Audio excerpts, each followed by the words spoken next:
10년간의 결혼 생활을 마무리하고 2년 전 이혼해 혼자서 아이 키우고 있는 돌싱맘입니다.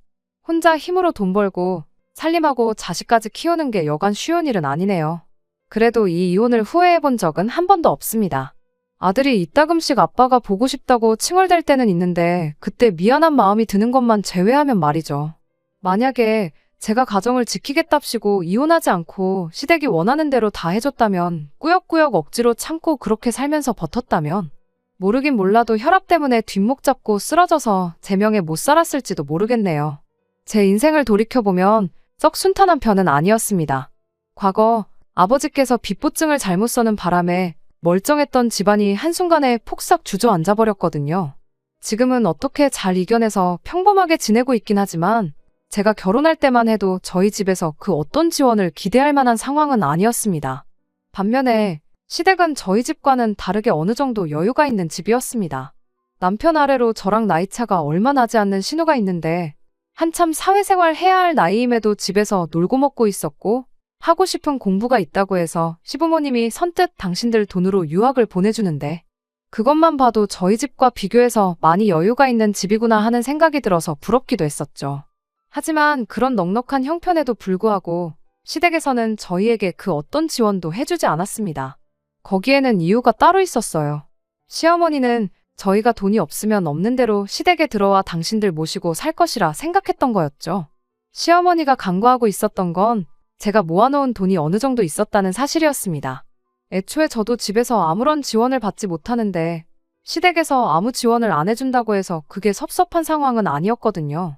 비록 남편이 당시 모아놓은 돈이 그동안 제가 모아놓은 돈과 비교했을 때 보잘것없이 초라한 액수긴 했지만 애초에 시댁 지원이 없다고 해서 결혼을 포기할 생각이었다면 남편의 청혼부터 거절했었을 겁니다. 당장 모아놓은 돈이 얼마 차이 나는 것보다 같이 꾸려나갈 미래가 더 중요하다고 생각했던 저였거든요. 그리고 돈이 아무리 없다고 해서 시댁에 들어가 빌부터 살 생각은 더더욱 없었고 말이죠. 그래서 결국 시댁에 들어와 살라는 시어머니의 제안을 거절하고 저희들이 모아놓은 것만 가지고 결혼식을 올리게 되었습니다. 제가 모아놓은 돈에다 대출을 더 받아서 전세로 신혼집을 구했어요. 남편이 모아놓은 돈을 가지고는 혼수를 마련했습니다. 다행히 결혼식 비용은 축의금 들어온 걸로 대충 다 처리할 수 있었어요. 그 와중에도 조금이나마 아껴보겠다고 신혼여행도 KTX 타고 경주로 짧게 다녀왔습니다. 한 번밖에 없는 신혼여행을 국내 여행으로 퉁치는 게 아쉽긴 했지만 해외여행은 나중에 자리 잡고 나서도 갈 수도 있는 거였으니 당장 아쉬운 마음은 뒤로 하기로 했죠. 아무래도 어릴 적에 빚보증 때문에 이 꼴 저 꼴 다 보고 자랐다 보니 경제적인 어려움 없이 아이 둘 키우면서 평범하게 잘 사는 가정을 꾸리는 게 제 꿈이었어요. 경제적으로 안정감을 갖기 위해선 무엇보다 자가로 집을 가지고 있는 게 중요하다 생각했고요. 당시 남편은 이런 제 꿈을 존중해줬고 긴축하며 살아본 적은 한 번도 없었을진데 경제권을 저한테 넘겨주고 저한테 맞춰서 살아줬습니다. 용돈도 최소한으로 타서 쓰고 그 좋아하던 술도 끊다시피 하면서 저를 도와줬었죠. 결혼 첫 해에 여름이 굉장히 더웠던 걸로 기억되는데 그때 에어컨도 없이 선풍기 2대로 여름을 보냈어서 더 기억에 남는 것 같습니다. 그렇게 허리띠 졸라매며 사는 와중에도 사랑은 싹튼다고 결혼 2년차가 되던 해에 첫째 아이를 갖게 되었어요. 자녀 계획이 없었던 게 아니다 보니 조금 이른감이 있었지만 이렇게 된 거 잘 키워보자고 했어요. 하지만 또 팔자 편하게 애 키우겠다고 제가 집에서 쉴 상황은 아니었다 보니 앞으로 어떻게 해야 할지가 정말 막막했습니다. 그러던 와중에 저희 친정이 빚도 다 갚아내고 조금씩 여유가 생기기 시작했어요. 집안 형편 때문에 제가 가고 싶던 대학도 포기했던 게 결혼할 때 한 푼도 못 보태줬던 게 평생 마음의 짐이었다며 친정어머니께서 조리원 비용도 내주셨고 아이도 대신 돌봐주시겠다고 해주셨습니다. 그 덕에 저는 딱 2달 몸 추스르고 복직해서 맞벌이 생활을 이어갈 수 있었습니다. 그때가 한참 돈 모으는데 속도가 붙기 시작한 와중이었거든요. 그런데 아이 생겼다고 애 키워야 한다고 제가 덜컥 회사를 그만둬버리면 앞으로 돈을 모으기는커녕 여태껏 애써 모아놓은 돈까지 전부 까먹겠다 싶은 상황이었거든요.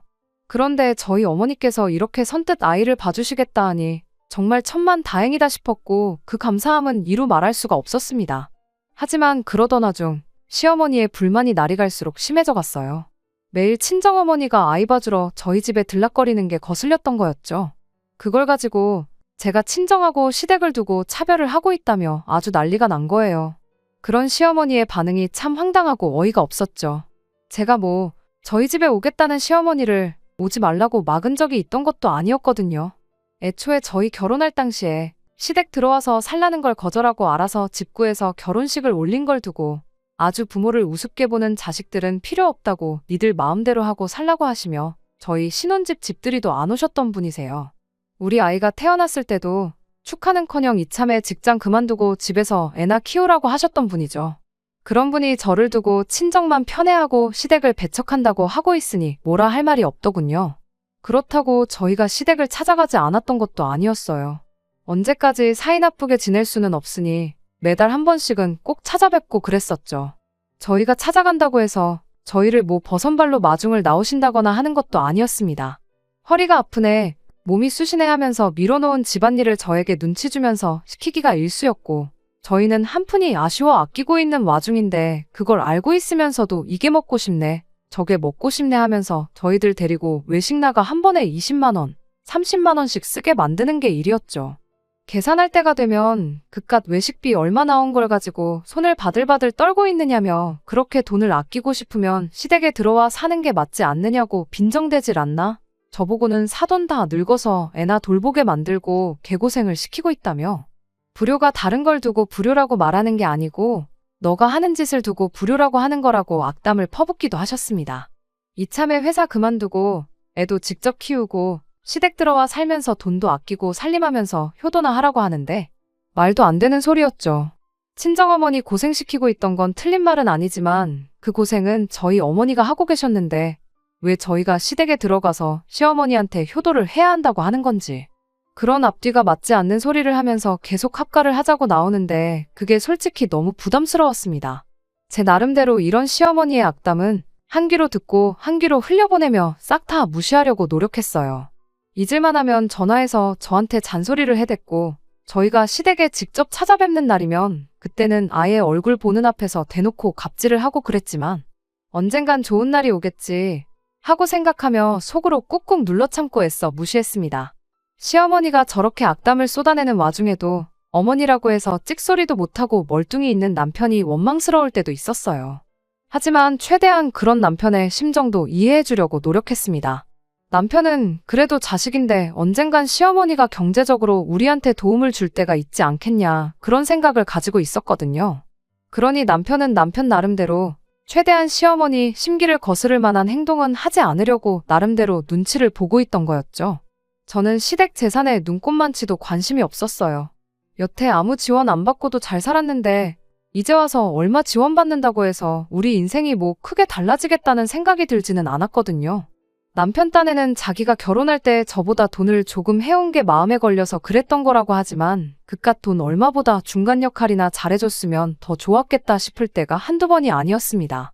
고부간의 갈등이 이혼 사유가 된다는 것 또한 진작부터 알고 있었지만 그때 당시에는 남편과 별다른 문제도 없었고 아이도 무럭무럭 잘 크고 있던 시기라 이혼 생각은 해본 적도 없었어요. 아이를 봐주시는 것 때문에 친정어머니가 매일같이 저희 집에 오셨었는데 남편은 최대한 불편한 내색 한 번 하지 않았고 제가 시달리는 만큼 저희 어머니한테 잘했거든요. 그랬기에 시어머니가 전화로 듣기 싫은 말 하는 거 사람 앞에 앉혀놓고 대놓고 악담하는 것쯤이야 그냥 저 하나만 참고 넘어가면 끝나는 거다. 시어머니랑 같이 살 것도 아닌데 그것 때문에 이혼까지 하냐 그런 식으로 생각했었습니다. 그렇게 세월은 흘러 저희 결혼 생활이 8년 차에 접어들 때쯤 대출을 더 받아야 하긴 했지만 결국엔 그렇게 원하던 집을 갖게 되었습니다. 당초 저희가 세웠던 계획보다 그리고 저희가 모아놓았던 돈을 생각해보면 조금 무리한 감이 없지 않아 있었어요. 아이가 학교 들어갈 나이가 가까워오니 싫어도 신경을 쓸 수밖에 없더라고요. 요즘 애들이 친구가 전세 살고 빌라 살고 그러면 그걸 가지고 애들끼리도 서로 무시하고 등급을 나눈다는 이야기를 들으니 더더욱 그냥 넘어갈 수가 없었어요. 그토록 바라던 집도 갖게 되었고 저도 남편도 나이가 먹어가면서 경력도 쌓이고 월급도 넉넉하게 오르면서 경제적으로는 여유가 많이 생겼어요. 여전히 대출을 갚아야 하긴 했지만 결혼 초랑 비교해보면 정말 장족의 발전을 이뤄낸 셈이었죠. 이런 저희를 장하다고 칭찬해줄 법도 한데 시어머니는 이번에도 또 합가할 생각은 안 하고 집을 샀다며 집들이에 참석조차 하지 않으셨습니다. 그러던 중 시댁에서 일이 터지고야 말았어요. 안 그래도 며느리인 제 앞에서만큼은 사람을 잡아먹을 기세로 날카롭게 굴던 시어머니였는데 언젠가부터 그 공격성이 날이 갈수록 심해지고 있다는 걸 체감하고 있을 때쯤이었죠. 그때쯤부터 시어머니가 저한테 했던 말을 또 하고 방금 꺼낸 말을 기억도 못하고 그러는 일이 잦았어요. 한 번은 식사 준비한다고 가스불을 켜놓았다가 냄비째로 태워먹고 아주 위험한 상황이 될 뻔한 적도 있었고요. 그렇게 깜빡깜빡하는 모습을 보게 되니 아무리 저한테 못되게 굴던 시어머니라고 해도 그냥 지나칠 수는 없더라고요. 시어머니한테 병원에 좀 한번 같이 다녀와 보자고 설득을 했지만 시어머니는 오히려 그런 저를 두고 멀쩡한 사람을 치매 환자를 만들고 있다며 입에 담기도 힘든 말을 퍼붓기까지 했습니다. 저도 그러려니 하고 포기할까도 했지만 자꾸만 그 증상들이 마음에 걸려서 그냥 넘어갈 수가 없었어요.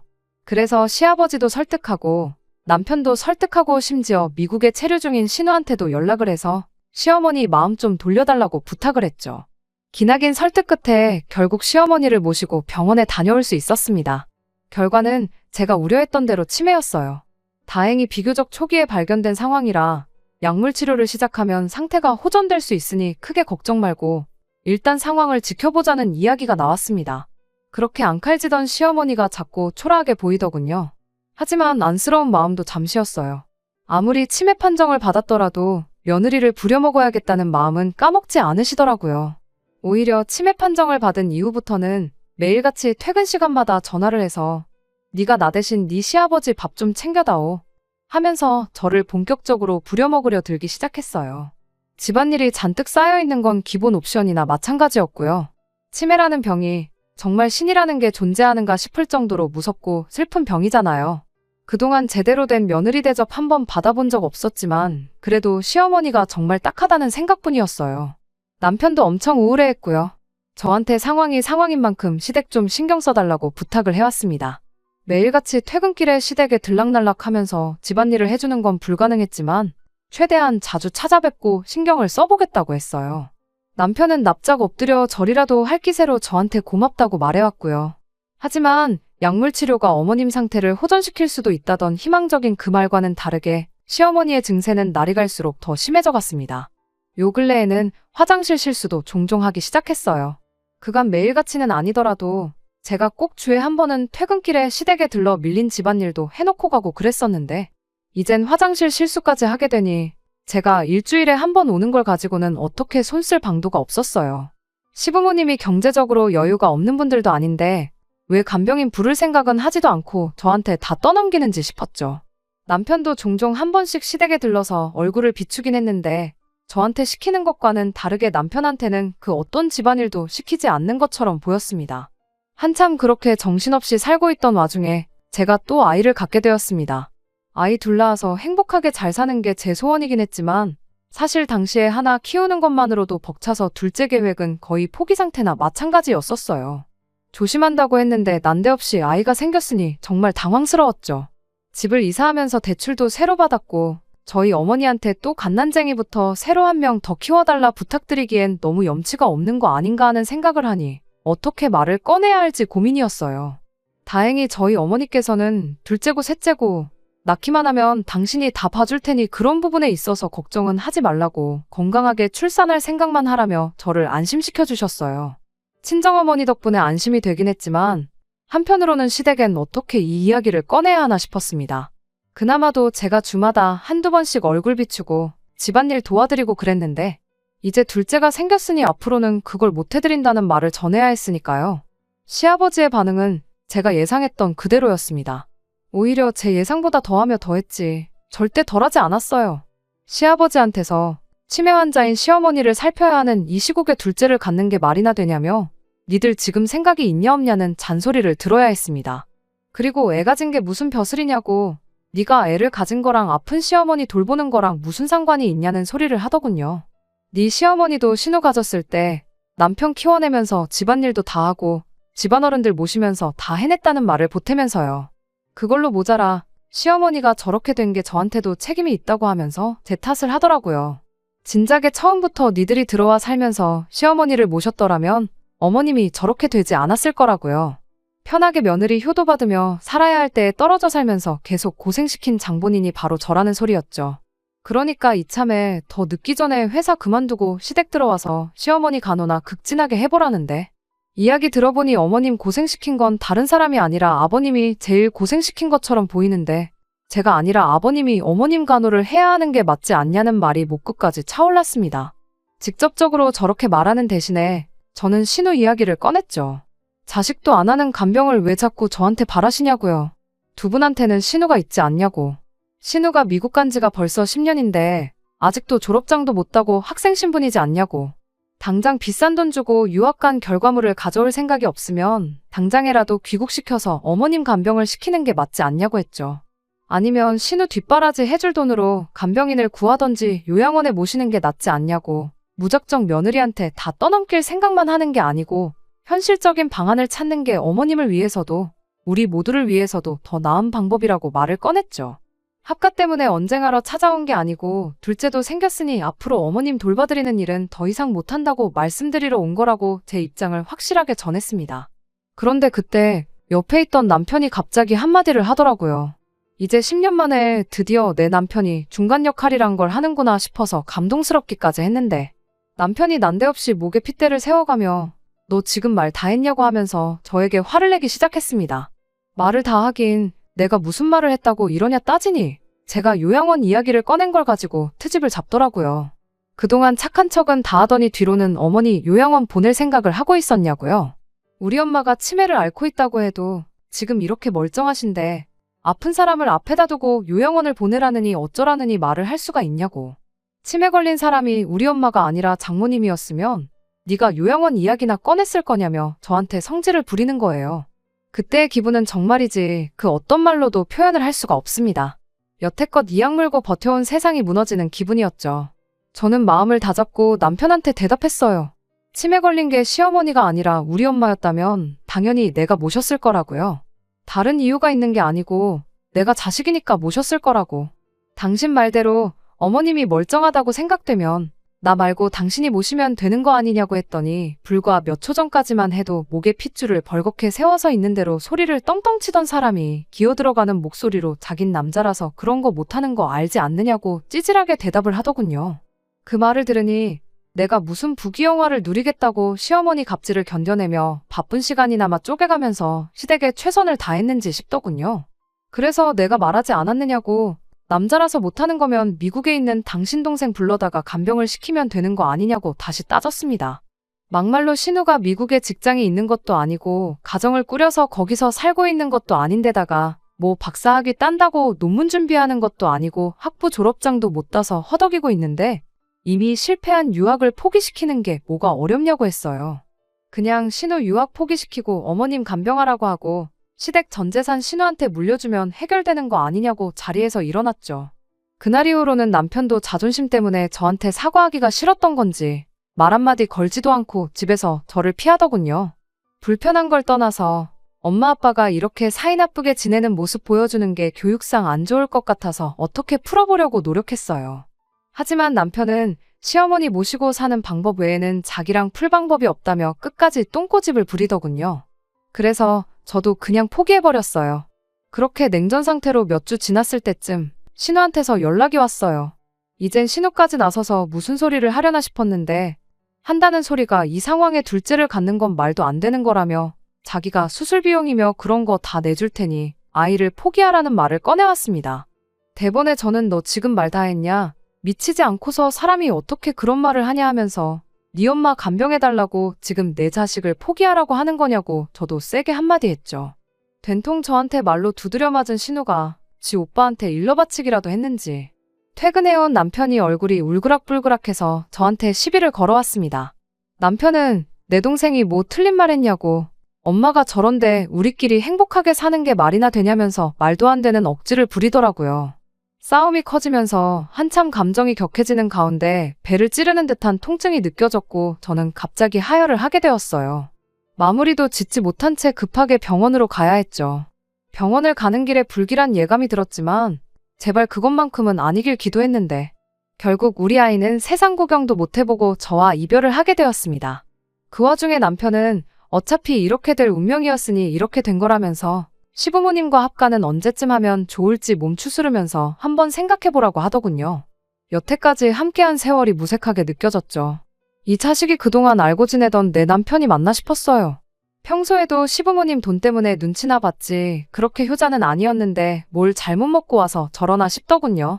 저는 아무 대답도 하지 않았고 그냥 멍하니 남편을 바라만 보고 있었습니다. 남편도 눈치가 있으니 뭔가 안 좋은 낌새를 눈치챈 건지 병원비랑 그런 건 신우한테 보내달라고 할 테니 일단 그런 부분은 걱정하지 말라고 말하며 도망치듯 병원을 빠져나갔어요. 퇴원하고 집에 돌아가는 길에 저는 구청에 들러서 이혼 서류를 챙겨서 왔습니다. 그리고 그날 저녁 남편한테는 퇴근하면 시댁으로 오라는 말 한마디 남겨놓고 혼자서 이혼 서류를 작성하기 시작했죠. 아이를 친정에 맡겨두고 남편 퇴근 시간 맞춰서 시댁 앞에서 남편이 오길 기다렸습니다. 남편이 시댁에 들어가는 걸 보고 저도 그제서야 시댁으로 따라 들어갔고요. 들어가자마자 다른 그 어떤 말도 꺼내지 않고 시아버지와 남편 앞에 준비해놓은 이혼 서류를 집어던졌어요. 제가 집어던진 게 이혼 서류인 걸 알게 된 시아버지와 남편은 아무리 그래도 그렇지 이혼까지 하는 건 아닌 것 같다며 그제서야 제 눈치를 보며 저 자세로 나오더군요. 애를 아빠 없이 크게 만들 생각이냐며 애를 생각해서라도 성급한 결정 내리지 말라고 그리고 오늘부터라도 다른 좋은 방법이 없는지 한번 알아보자고 저를 회유하기 시작했어요. 두 사람에게 나는 이미 마음 굳혔으니 그걸 돌릴 생각하지 말라고 했습니다. 이 집구석에 단 1분 1초도 있기 싫은데 이혼 서류 전해주러 온 거니 그렇게 알람하라고 저는 자리에서 일어났어요. 두 사람이 동시에 밖으로 나가는 저를 쫓아와선 또 우리 아이를 걸고 넘어지더군요. 아무것도 모르는 우리 손자는 무슨 잘못이냐고 너 같은 건 애 엄마 자격이 없으니 애는 데려갈 생각하지 말라고 하더라고요. 애 보고 살고 싶으면 이혼은 없던 걸로 하라고 겁을 주는데 사실 양육권을 포기하고픈 마음은 눈꼽만치도 없었지만 괜히 아이 때문에 망설이는 모습을 보여줬다간 그걸 빌미로 주도권을 넘겨주게 될까봐 알겠다 말하고 양육권은 포기할 테니 우리 아이 훌륭하게 잘 키워달라고 대답했죠. 제가 강하게 나오니 시아버지가 애를 엄마 없이 어떻게 키우냐며 어버버버거리고 있고 남편도 악에 받쳐서는 나는 절대 이혼만큼은 해줄 생각이 없다며 저 보는 앞에서 이혼 서류를 갈기갈기 찢어버리면서 맞불을 놓더군요. 그런 남편에게 협의 이혼을 할 생각이 없는 것 같은데 그럼 나도 어쩔 수 없겠다고 날 박는 대로 변호사 선임해서 법대로 해야겠으니 한번 갈 때까지 가보자고 했죠. 대신 법대로 하는 만큼 미국에 있는 신우를 포함해 당신 식구들 전부에게 위자료도 제대로 청구할 테니 그건 그렇게 알라고 엄포를 놓았습니다. 남편도 생각해보니 승산이 없는 싸움이란 걸 깨달았는지 바로 다음날 이혼 서류를 작성해서 보내왔어요. 결국 양육권도 제가 갖기로 했고 이혼도 하게 되었습니다. 다행히 진흙탕 싸움으로 번지지는 않았고 원만한 협의를 할 수 있었어요. 결혼할 때 제가 가져온 돈도 더 많았고 아이가 앞으로 자람에 있어서 양육비 문제도 있었으니 집은 대출 남아있는 그대로 제가 갖기로 했고 남편은 몸만 나가는 걸로 합의를 봤습니다. 그렇게 10년 결혼 생활에 종지부를 찍어버렸어요. 시작할 때 말했던 대로 혼자서 애 키우는 것부터 먹고 사는 것까지 힘든 일 투성이이긴 하지만 이 결정을 한 번도 후회해본 적은 없습니다. 그리고 얼마 전 우연찮게 남편의 지인을 마주치게 되면서 남편의 소식을 듣게 되었어요. 아이가 보고 싶다고 연락을 해올 법했는데 도무지 연락 한 통 오질 않아서 무슨 일이 있나 보구나 생각은 했었거든요. 시댁에서는 저랑 남편이 이혼하자마자 시어머니 간병을 할 사람이 없으니 결국 미국에 있던 신우를 불러내기로 했었다고 해요. 알고 보니 신우도 거기서 10년 동안 졸업장 하나 취득 못하고 학생 신분 유지하고 있었던 게 공부에 뜻이 있어서 그런 게 아니고 어떻게든 시민권자 남자를 만나서 결혼할 생각으로 뻐기고 있었던 거랍니다. 신우도 생각이 있으니 자기가 미국에서 10년 살았다는 것만 가지고 한국에서 먹고 살 가망이 없다는 걸 어렴풋이 알고 있었나 봐요. 거기에 치매 걸린 시어머니까지 모셔야 한다면 직장은커녕 결혼도 물 건너가겠다는 생각이었나 봐요. 그래서 어머니를 자기가 모시는 대신 시댁 유산은 전부 자기가 물려받는 걸로 하자고 제안했고 남편한테는 유산 포기각서를 쓰라고 강하게 나왔다고 합니다. 저희 결혼 생활 내내 남편이 시댁에 직접적으로 뭘 해줬던 건 며느리인 저를 부려먹는 것 말고는 전무했지만 남편은 그마저도 전부 자기 공 아니었겠냐며 여태까지 10년간 자기가 모신 게 있는데 어떻게 유산을 포기할 수가 있겠냐고 각서는 못 써주겠다고 나왔대요. 신우도 단호하게 그럼 오빠랑 아빠가 알아서 모시라고 한마디 했고 그 길로 가족들과 연 끊고 아예 미국에 눌러 살기로 했답니다. 남편과 아버님에겐 마지막 카드나 마찬가지였던 신우가 사라지고 나니 달리 선택지가 없어서 결국 남편이 시댁에 들어가서 아버님과 번갈아가며 밤낮으로 시어머니 간병을 하기로 했다나 봐요.